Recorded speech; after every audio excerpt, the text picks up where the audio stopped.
Everybody say, praise the Lord. Let us open our Bible on 1 Corinthians chapter 15, verse 58.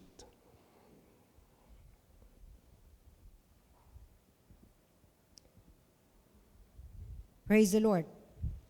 Therefore, my beloved brethren, be ye steadfast, unmovable, always abounding in the work of the Lord, for as much as ye know that your labor is not in vain in the Lord. Okay? So bakit merong salitang therefore? Ibig sabihin yan, may mga nauna na mga verses dito na pinag-uusapan. Alam niyo ba ano ang pinag-uusapan sa mga verses na ahead of this verse 58? This is about the victory.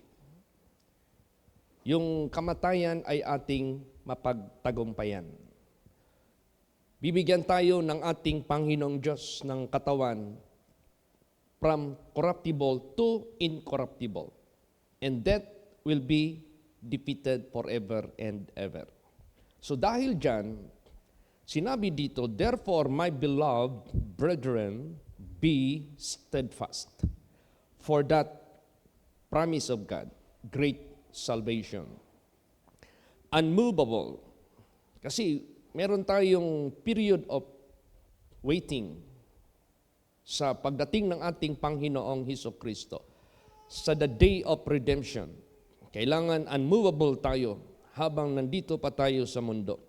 Always abounding in the work of the Lord. Gusto ng ating Panginoong Hesukristo na habang nabubuhay pa tayo sa sanglibutang ito, tayo po ay mga manggagawa sa kanyang mga gawain. At gusto niya mag-always abounding tayo in the work of the Lord. Hindi mangyayari na mag-abound tayo in the work of the Lord kung hindi niya tayo bibigyan ng kakayahan. Kaya nga sinabi dyan, I can do all things through Christ which strengtheneth me. Jesus said, without me, ye can do nothing. So ngayon, naalala ko yung buhay ko nung bago pa ako sa paglilingkod sa Diyos. I am in between two things in my life. Whether to serve God in material way, supporting the work of the ministry, or whatever ibigay ng Diyos sa akin na ministry, material side. Then, spiritual. Isa yan, yung spiritual. So, napili ko yung spiritual. Hiningi ko yan kay Lord Jesus Christ. Lord Jesus, paano kita paglingkuran? Maglingkod ako sa inyo. Kayo na bahala. Paano mo ako gagamitin to serve you? So, tayo, mga anak ng Diyos, yun ang gusto ng Diyos sa buhay natin. Let us first offer our bodies as a living sacrifice, holy, acceptable unto God, which is our reasonable service. So, kailangan i-offer natin yung katawan natin. Saan man tayo gamitin ng Diyos? Sa spiritual side man, sa material side man, it doesn't matter. We are all co-laborers together with God. The body of Christ has many parts.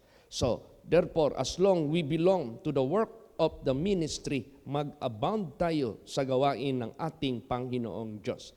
At mag-abound lang tayo pagpahintulot ng Diyos sa buhay natin. Kaya nga sinabi diyan, except it is being given to you from heaven, you cannot do anything. Kaya nandito tayo sa paglilingkod sa ating Panginoong Hesukristo. Mag-abound tayo sa gawain niya. Hingiin natin yan kay Lord Jesus. Pag hindi ito ibigay ni Jesus, we can never do such abounding. Hindi natin magagawa yan. Kaya, to God be the glory. We are doing the works of the Lord. God is giving us the opportunity to abound in the works of the Lord. Binigyan niya tayo ng kakayahan, binigyan niya tayo ng lakas, binigyan niya tayo ng resources, binigyan niya tayo ng wisdom, binigyan niya tayo ng talent, lahat-lahat para magamit natin sa gawain ng ating Panginoong Diyos.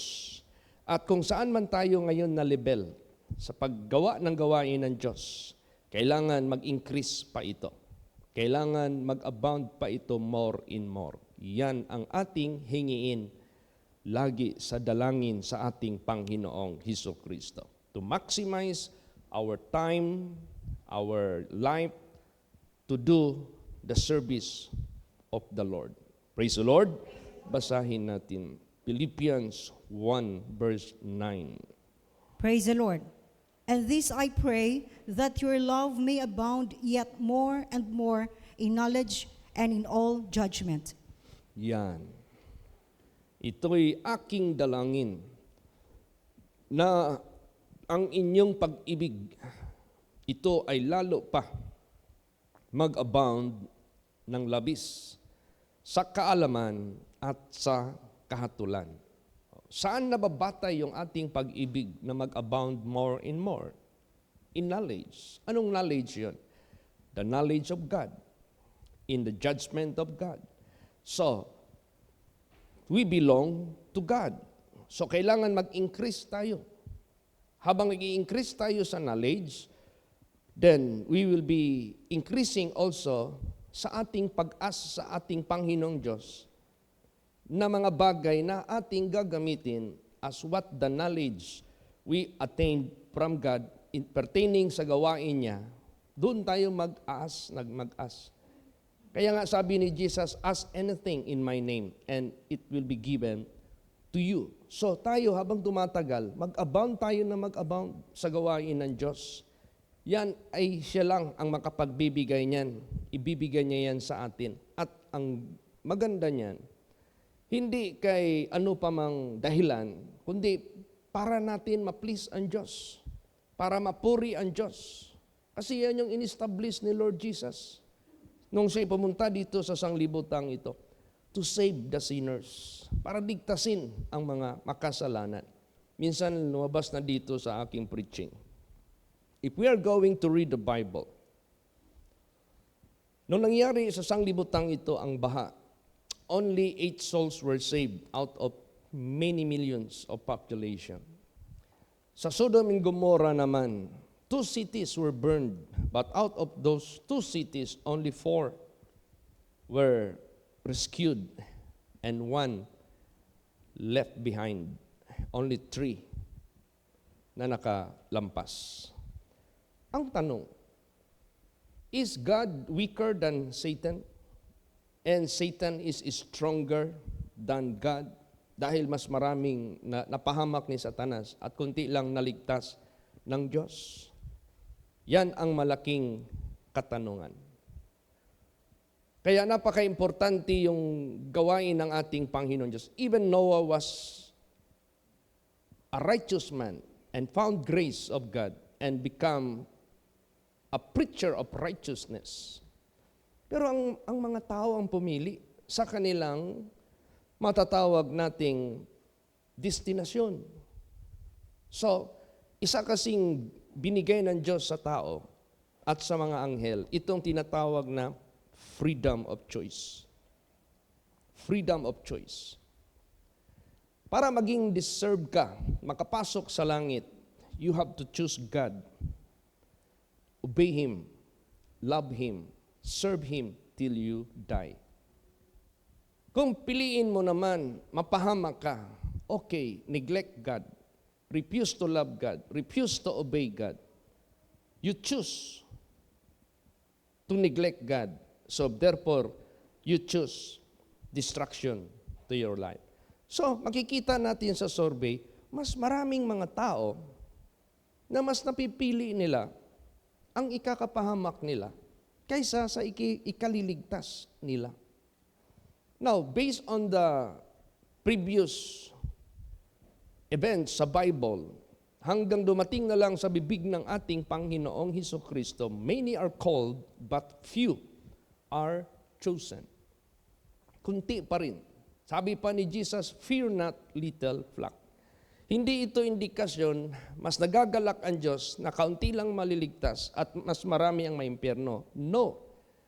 Sinabi pa nga dyan pray for all men because God would like to save all men. So dahil lahat ng tao gusto ligtasin ng ating Panginoong Diyos, the field of this work of the ministry of God is so wide. Napakalawak ng field. ng gawain ng Diyos. Kaya nga yung mga nag-invite sa akin o magwe-welcome sa atin, bringing the Word of God. Alangan man magpunta ako ng India, magpunta ako ng Myanmar, magpunta ako ng Australia, magpunta ako ng Thailand. Alangan man mag-expect sila sa akin, mag-sightseeing lang ako doon. Alangan mag-expect sila sa akin, magpasyal-pasyal lang ako doon. Siyempre, alam nila, pastor ako. Narinig nila minsan yung mensahe na binigay sa kanila. So, nagkaroon kami ng arrangement that I will be visiting them, bringing the gospel of the kingdom of God. So, ang punta ko doon is spiritual task or the ministry of God or the works of God. Pinipray ko yan sa ating Panginoong Kristo, not unless God will do it to be done, wala akong magagawa. Kaya tayo mga anak ng Diyos, malawak ang gawain natin. Marami pa tayo. Kaya let us keep on praying. Praise the Lord. And let us ask God. Because only God, yung mensahe kaninang umaga, my expectation is only from God. Praise the Lord. So, dyan lang tayo mag-expect sa Kanya. Kasi siya lahat ang source ng lahat na ito. Ngayon, gagawin natin ito out of our love. Love natin ang gamitin natin. It was the love of God who made Him to visit us. No? Ang pag-ibig ng Diyos ang naging dahilan bakit siya bumisita dito. And He offered His life for our redemption, for our salvation. Ngayon, sa buhay naman din natin, let us use our love doing the works of God. Kasi kung wala tayong love, you cannot have any matatawag natin na direction to abound in the works of the Lord. Wala kang direksyon na mag-abound sa gawain ng Diyos. When in fact, napaka-importante ang gawain ng Diyos. Yung sinabi dyan, because your labor is not in vain. In the first place, pag maligtas ang isang kaluluwa, because the work of the ministry is the saving of the humanity, the souls of the humanity. A single soul that will be saved, thousands or millions of angels will be happy in heaven because that is very precious. So yung gawain natin, napaka-precious ito in the eyes of God and in the eyes of the host in heaven. Kaya hindi ito in vain. At maliban dyan, tayo mga anak ng Diyos, tinuruan tayo ng ating Panginoong Hesukristo to invest in heaven. And this is how Jesus said, lay not treasure on earth where moth and rust that corrupt and thieves rob through. Anong ibig sabihin yan? Nagtrabaho ka sa sanglibutang ito. Pinuno mo ang buhay mo ng lahat ng mga necessities mo. But wala ka namang concern sa gawain ng ating Panginoong Diyos. You do not love it. You don't do it with happiness. Puro lang self-centered. Puro lang sa buhay sa sanglibutang ito. Ang sabi ni Jesus Christ, where moth and rust that corrupt and thieves rob through. Bakit? Kakalawangin lang yan.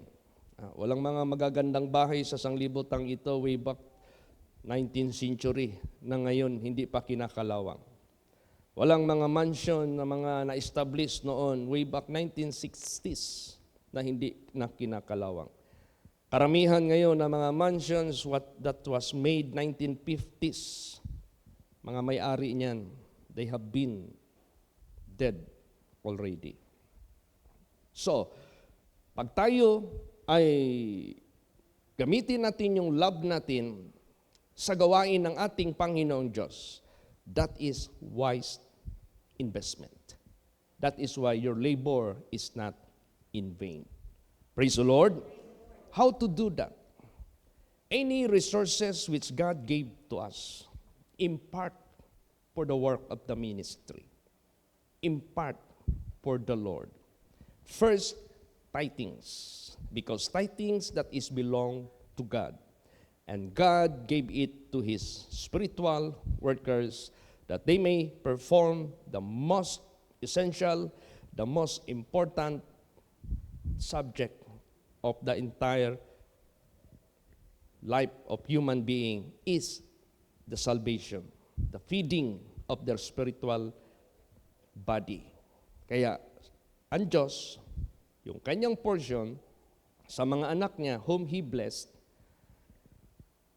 binigay niya sa kanyang mga servants to do His business, to do His works, para sila makapag-spread ng gospel. Now, yung offering na sinasabi, tithes and offering kasi ang nakalagay dyan, yan na yung pag-impart mo sa ministry. Sometimes, may mga demand sa ministry natin na kailangan nating ambagan. Huwag tayong umiwas. Ni huwag tayong magmurmur. Ni huwag tayong mainip. Ni huwag tayong manghina. Ni huwag tayong matakot. Ni huwag tayong mag-iwas. Bakit? Kasi test yan sa buhay natin. Whether we love to do the ministry of God or not. Whether we have the so-called concern for the work of the ministry. Or do we think for God's glory and for God's honor, for the work of the ministry? Kaya sa buhay natin, napaka-importante. Minsan yung importante masyado sa harapan ng Diyos na tinuturo sa atin, minsan ito pa yung nami-misinterpret ng tao. Minsan ito pa yung nanineglect ng tao. Minsan ito pa yung nire-refuse ng tao na gagawin. Minsan ito pa yung iniiwasan ng mga tao. No, this should not be done sa buhay natin. That is why we need to increase knowledge. That is why we need to increase judgment. Judgment that is decision-making, what to choose to be done, what to choose to be prioritized. Praise the Lord. Knowledge, kaalaman. This is an information for us to have the knowledge pertaining investment in heaven, pertaining what Jesus Christ asks us to do and not to fail. Lay up treasure in heaven, where no moth that trust and corrupt and thieves rob true. They are forever. They are preserved. They are eternal. They can never be perished. They can never be gotten out from your hand. They are forever with you. They are forever with you. Yan ang pinaka-importante. Praise the Lord. Kaya yung pag-ibig natin, yun ang gagamitin natin. Alam mo ang pag-ibig, tingnan mo yung Shunammite woman. How she loved to feed Prophet Elisha and Gehazi. After feeding them, another move ang ginawa niya. She loved to accommodate them. So he made a room with bed, with stool, with table, with candlestick. That is accommodation. So anong nangyari sa buhay niya? Di ba? God blessed her and binigay sa kanya ang desire ng kanyang puso.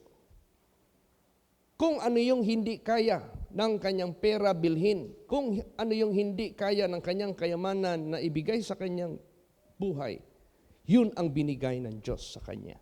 Praise the Lord. Ano pala yun? Nung si Prophet Elisha nag-isip-isip na, sabi niya, Gehazi, tawagin mo yung may-ari dito. Itong nagpapakain sa atin tuwing magdaan tayo dito sa Shunem. At ngayon, pinagawa niya pa tayo ng magandang accommodation. Tawagin mo nga. Gusto ko makipag-usap sa kanya. At least, I can ask her what she would me to pray for her. Kung ano yung maitulong ko sa kanya at anong maitulong ng Diyos natin sa kanya. Dumating yung babae. Sabi ni Prophet Elisha, would I talk to the king for your favor? Gusto mo bang kausapin ko yung hari? para sa favor mo? Sabi niya, no. Hindi na kailangan. I am dwelling with my family. We are enough. Mayaman eh. Kaya nga ang nakalagay diyan, great woman. Not in size, not in stature of her body, but great woman, mayaman ito. Ito naman si Gehazi, may napansin siya. Binulong niya ngayon sa propeta. Sabi niya, man of God, I notice they don't have any child.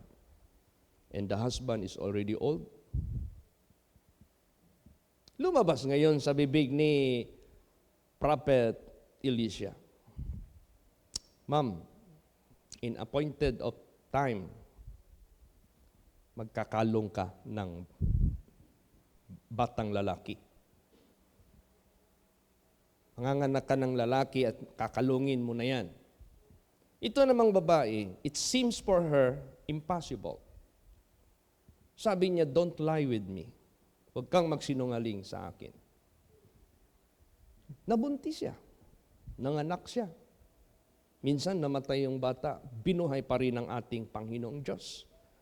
So, ibig sabihin niyan, this is just an indication that if ever we love the work of God, the work of the ministry, since God is the source of all blessings, He will add more blessings to you. And He will entrust more blessings to you. That you may abound in the works of the Lord, that you may invest up in heaven. Praise the Lord. Investment, that is something you need a capital. Investment, you need something, money to invest. Yeah, meron akong kaibigan. Nagtapat siya sa akin. Sabi niya sa akin, Pastor, o bro, sabi niya sa akin, I invested so much money in Australia. And that investment is about real estate property. I invested, but rugi. Malaysian kasi yan eh. Rugi. Ibig sabihin, walang ganansya, bankrupt, hindi nabalik yung kapital niya. I invested again sa itong tinatawag na stocks exchange. Ganon din. Lugi. Pero ang pinaka-investment na walang kalugihan, kaya nga sinabi dyan, this is not in vain. You will never be failure. Yung sinabi dito, always abounding in the works of the Lord. Amen? Praise the Lord. Ito yung dapat natin ligawan. Ito yung dapat nating pagtuunan. Ito yung dapat nating mahalin. Ito yung dapat nating ibigin. And yet, still, it is our choice whether we choose it or not. Amen? Praise the Lord. Tayo pa rin ang pipili nito. Kung piliin man natin yan o hindi, it's up to us. Nasa atin yan. But God already gave His wisdom. Invest in heaven. And this is how we do. Always abounding in the works of the Lord. Praise the Lord. At gamitin natin ang pag-ibig. Basa. 1 Thessalonians 3:12. Praise the Lord. And the Lord make you to increase and abound in love one toward another, and toward all men, even as we do toward you. Yes. The Lord make you to increase and abound in love. Hindi kay make you to decrease, but increase and abound in love one toward another. After we have done loving toward one another among ourselves, among the brethren, among the household of faith, God will bless us all together, then we can stage, we can do loving toward all men. We can stretch our hands toward all men. toward outside, toward abroad, toward not our brethren, sa iba na naman. Unahin muna natin yung household of faith. Kaya may mga pledges tayo because that is intended for the projects for the church. That is intended for the work of the ministry. Praise the Lord. Imparting such blessings out of our love toward one another. Tingnan natin, hindi ba talaga mangyayari ang lahat ng mga pangako ng ating Panginoong Diyos unless God will cause us to increase. Walang mag-increase sa atin even a single centavo. Wala. Kaya, ask yourself, as you serve the Lord, do you increase? Ikaw ba ay nag-i-increase in terms of blessings from God? Do you increase in terms of giving, imparting for the work of the ministry? Is your love increase? Concern? Putting much concern for the works of the Lord? Yan ang mga tanong. Dapat hindi tayo dyan magkukulang. Dapat hindi tayo dyan mag-fail because that is the most important investment that ever we can do dito sa sanglibutang ito. Praise the Lord. Napaka-importante niyan. Amount doesn't matter. It depends how God will entrust you. Kaya nga dito sa Bible, those who receive 2 talents, increase 2 talents. He can never have the increase more than 2 talents. They that receive 5 talents, increase 5 talents. He cannot increase more than 5 talents. So tayo, kung ano yung in-entrust ng Diyos sa buhay natin, do it. Praise the Lord. According sa ability na binigay ng Diyos sa atin, either small or great. Huwag nating isipin yan. Kung ano lang yung pinagkaloob ng Diyos sa atin. Now, make some experiment. Make some studies. Sa buhay ko ba, nag-increase ba ang pag-entrust ng Diyos sa buhay ko, sa pinapagawa niya sa akin? Then gawa tayo ng review sa previous.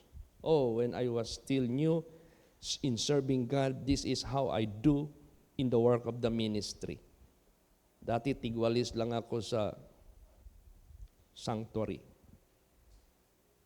Dati, ito lang yung nai-impart ko sa pledge ko. But now, it increased. Ngayon, I am doing greater task na binigay ng Diyos sa akin. Ngayon, I am receiving greater blessings and I am imparting greater amount of blessings for the work of the ministry.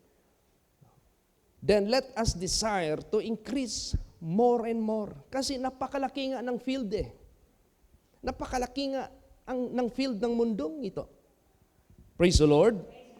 Malaki masyado ang tataniman natin. Yung sinabi ni Lord Jesus Christ, the harvest is plenteous, but the laborers are few. Napakarami. Kaya yan ang ating laging isipin. Hindi ito mahulog sa walang kabuluhan. Toward all men, even as we do toward you. More and more. Basa pa. 1 Thessalonians 4 verse 1. Praise the Lord. Furthermore, then we beseech you, brethren, and exhort you by the Lord Jesus, that as ye have received of us, how ye ought to walk and to please God, so ye would abound more and more. Yes. Exhort you by the Lord Jesus. It's Jesus who calls us to exhort you. Si Jesus ang nag-uudyok na i-exhort kayo. Bawat isa sa atin that how ye have received of us, how ye ought to walk and to please God. And so you would abound more and more. Paano tayo maglakad to please God and abound more and more. This is privilege. You can never have this more unless God will give it the more to you. Praise the Lord. Hindi pwede na puro na lang less ang buhay natin. Puro na lang less, puro na lang less. So that is an indication you less love in the work of the ministry. You less your concern for your eternal investment. Wag, hindi ganun. Dapat i-reverse natin. Praise the Lord. I-reverse natin yan. Basahin pa natin. 2 Chronicles 15 verse 7. Praise the Lord. Be ye strong, therefore, and let not your hands be weak, for your work shall be rewarded. Yes. Be strong, therefore. Huwag kang siraan ng loob ng sarili mo. Huwag kang siraan ng loob ng kapwa mo. Huwag kang siraan ng loob ng sarili mong isip. Huwag kang siraan ng loob ng anumang nakikita mo sa kapwa mo. No. Be therefore strong, therefore. And let not your hands be weak. Huwag mong hayaan yung kamay mo na manghina, mamuypoy sa paggawa, sa pag-abound, sa pagbigay, sa pag-abot, sa pag-isip, sa pag-ibig. Huwag mong hinaan. Palakasin mo yan. Strengthen it. Praise the Lord. For your work shall be rewarded. Dahil sa direksyon na ganong klaseng pag-iisip, sa direksyon na ganong klaseng concern mo, you will be rewarded. And that reward, much more in heaven. And the privilege can be also achieved dito sa sanglibotang ito. Kasi you cannot do more unless God will give you more. Praise the Lord. You cannot abound in the works of the Lord unless will cause you to abound. You will not increase in learning, in everything, in doing, in ministering, not unless God will let you increase. So kung ating puso umiibig dyan, masaya ang Diyos. It is the God who will make you to abound, to do more, to increase lahat. Privilege yan sa buhay natin. Amen? Praise the Lord. At saka yan, hindi yan ini-exert ng pastor for my own benefit, for my own glory, for my own honor. Hindi. That is for you. Basahin natin. Philippians 4:17. Praise the Lord. Not because I desire a gift, but I desire fruit that may abound to your account. Yes. I do not exhort this because I desire increase. I desire gain. I desire more things for me. But I desire fruit that ye may abound to your account.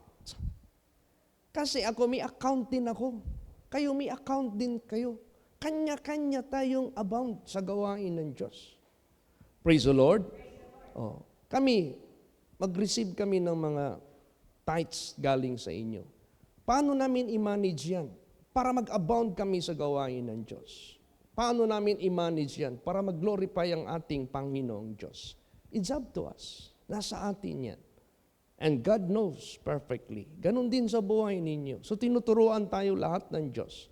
This is for your account as I am doing also the same way, abounding the works of the Lord.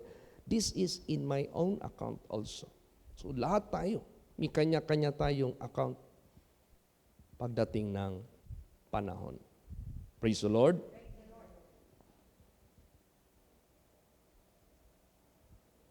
So napaka-importante. So ang ano natin dito, ang pinaka-main objective is to please God. Not to please anyone. Not to please yourself, but to please God. Bakit? Pag na-please natin ng ating Panginoong Diyos, sabihin ko po sa inyo, napakaganda ang takbo ng ating buhay sa harapan ng Diyos. Basahin natin yan. 1 Thessalonians 4 verse 1. Praise the Lord. Furthermore, then we beseech you, brethren, and exhort you by the Lord Jesus, that as ye have received of us how ye ought to walk and to please God, so you would abound more and more. Yes.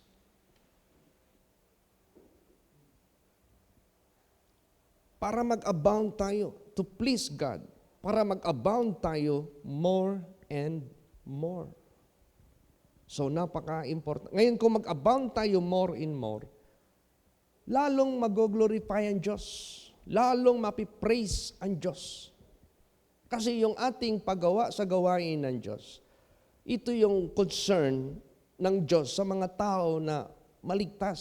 So habang mag-abound tayo sa gawain ng Diyos, rarami ang mapatibay, rarami ang mapuntahan natin, marami ang matutulungan natin, marami ma-establish na mga churches, maraming ma-establish na mga krusada, maraming ma-establish na mga visitations, maraming ma-establish na mga outreach natin as far as to many places.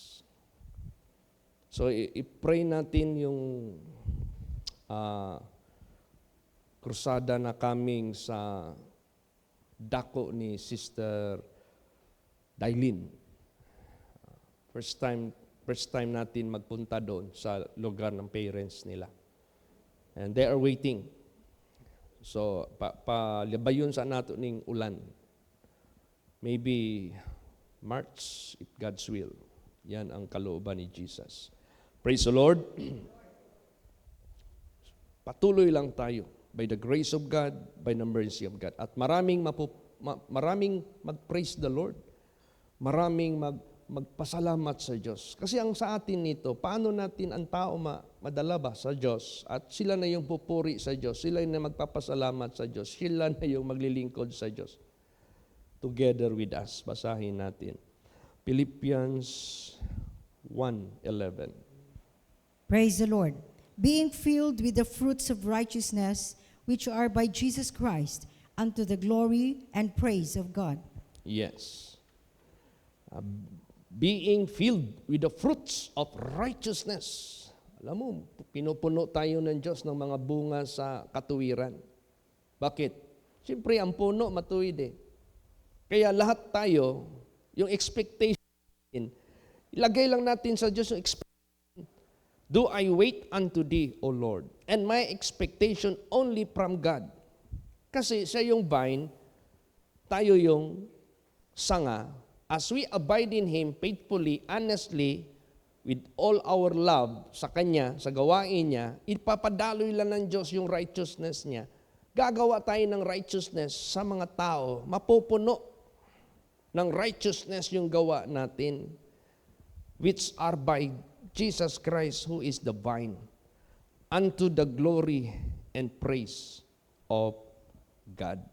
So let us increase more and more, abounding in the works of the Lord. At the same time, let us increase the works of righteousness. Praise the Lord. Basahin natin. 2 Corinthians 9:10. Praise the Lord. Now he that ministereth seed to the sower, both minister bread for your food, and multiply your seed sown, and increase the fruits of your righteousness. Yes, mag-increase yung fruits of righteousness. Now he that ministereth seed to the sower, both minister bread for your food, and multiply your seed sown, lalo pang magrami, and increase the fruits of your righteousness. So hindi na ito mapuputol, hindi na ito mapipigilan, at ito'y matapos man yung buhay natin sa sanglibutang ito, our children will be doing the same works of the ministry. Mapasa natin ito sa ating mga anak. Kaya napakaganda po nito. Mag-abound tayo sa gawain ng Diyos. Basa pa. 2 Corinthians 9:11. Praise the Lord. Being enriched in everything to all bountifulness, which causeth through us thanksgiving to God.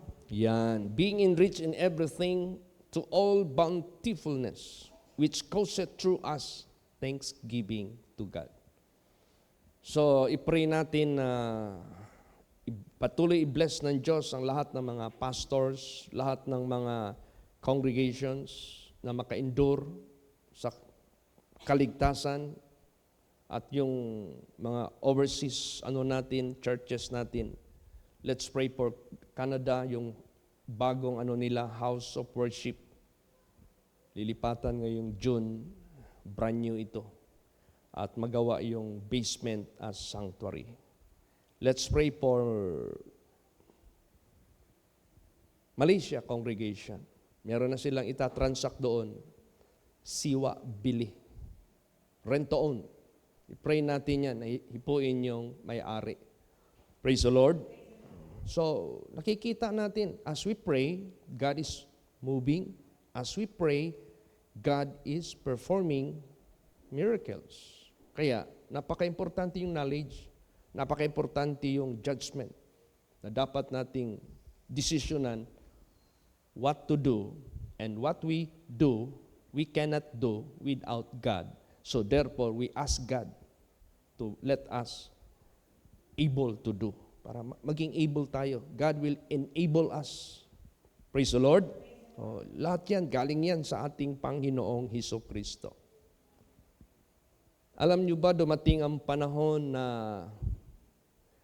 when David asked God to cause him to establish the literal material temple of God for them to worship God there.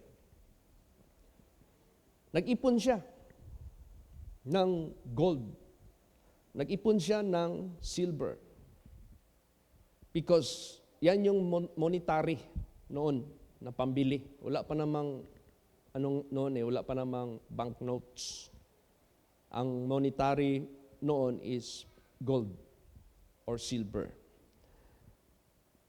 Alam mo, dahil hiningi yan niya sa Diyos, and it will cost for him too much to put up a temple. Even though hindi ito pinahintulot ng Diyos in his time because he was so bloody. But the budget that for the use of that temple was gathered, was fulfilled sa buhay ni David. Ano ngayon ang nasabi niya? Ano ngayon ang conclusion niya? Ano ngayon ang kanyang ginawa na statement para ipaalam niya sa lahat? Basa. 1 Chronicles 29:12 hanggang 14. Praise the Lord. Both riches and honor come of thee, and thou reignest over all. And in thine hand is power and might, and in thine hand it is to make great and to give strength unto all. Now therefore, our God, we thank thee and praise thy glorious name. But who am I, and what is my people, that we should be able to offer so willingly after this sort? For all things come of thee, and of thine own have we given thee. Yes. Maliwanag. They cannot imagine the preparations for that project that they can gather. Makagather sila so much. Pero ang sinabi niya dito, sino ako? Sino ang aking mga kasamahan na may kakayahan na mag-offer willingly sa ganitong klaseng abundansya? Dahil lahat ng bagay galing sa iyo. At sa inyong sarili, kami ay nakapagbigay. O di tama.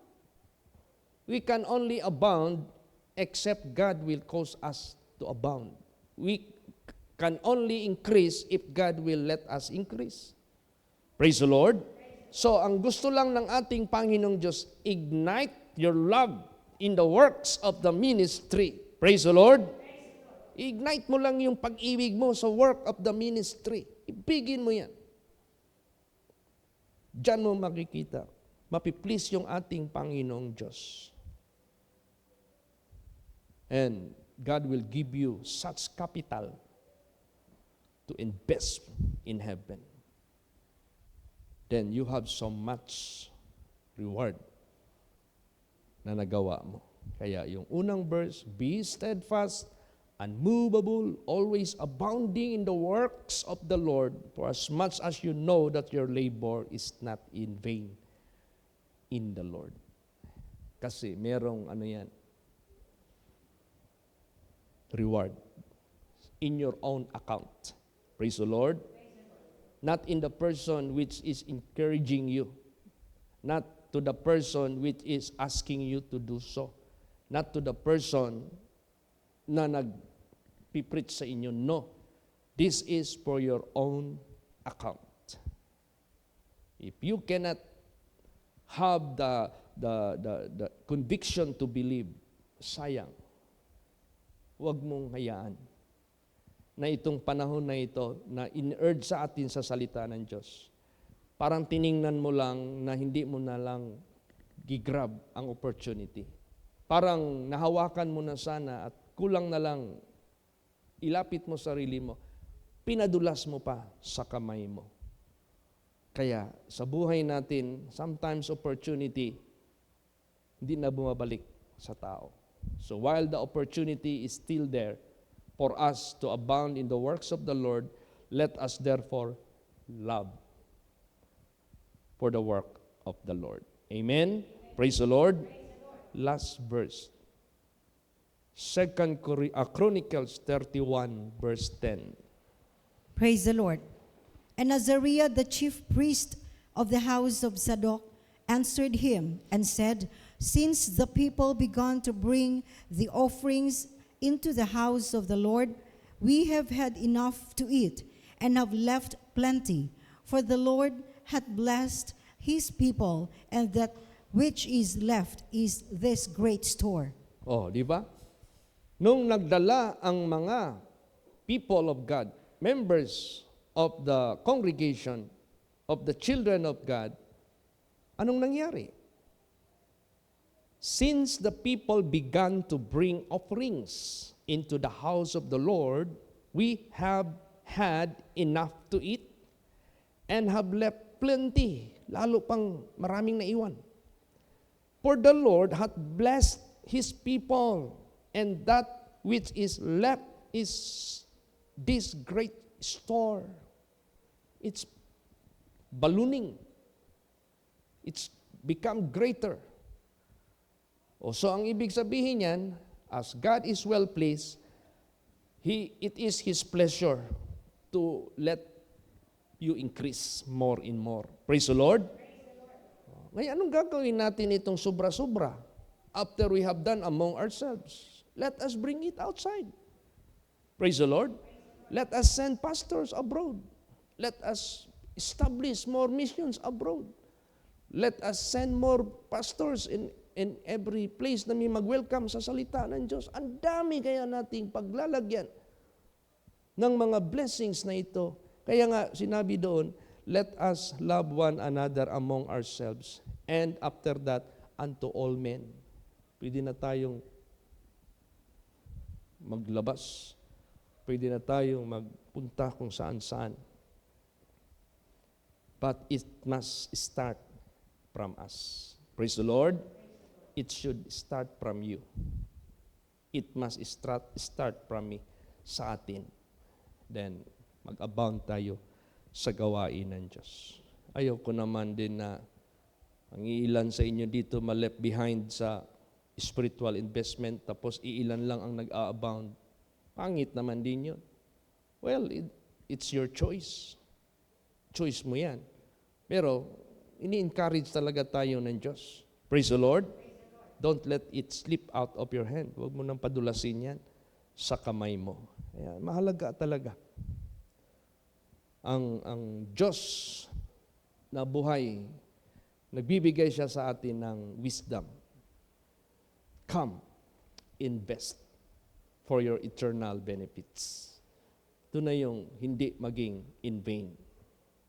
Bago lang namatay na si Sister Roselia. Kapatid yan ni Umpo Raul Mandagio. Tapos, kaso lang may nagbigti doon sa taga-Maulawin congregation. Alam mo, pag nagbigti ka, walang kaligtasan yan. Kahit ano pang ginawa mo, na prayer at ano ang ginawa mo, magsimba ka, tapos magbigti ka man lang. Parang si Judas. Sayang yung pagsunod-sunod niya kay Jesus. He was one of the disciples. Tapos nagbigti lang siya. Anong statement ni Jesus? Sayang. Malas siya. Hindi na lang sana siya ipinanganak kung magbigti ka man lang. Bakit? Natapos mo yung buhay mo sa kasalanan. Anong tinapos niya sa kasalanan? Nakasalanan sa buhay niya, he murdered. Sinong minurder niya? His own self. Kasi ang murder kasi, it is not just killing others, including yourself. Sana, apakan mo yung granada, pumutok, hindi mo pinatay yung sarili mo, accidental yan eh. Pero intention mo, patayin mo yung sarili mo para matapos yung problema mo, hindi yan. That is not how God instructed us to be saved. Napaka-importante sa buhay natin. Prayerful talaga. Para hindi tayo agawin ng dyablo. Di ba? Anong statement ni Jesus kay Judas Iscariot? Ang dyablo, nag-aano sa kanya, udyok sa kanya. So, kawawa. Yeah. Prayerful tayo lahat. It's steadfast tayo.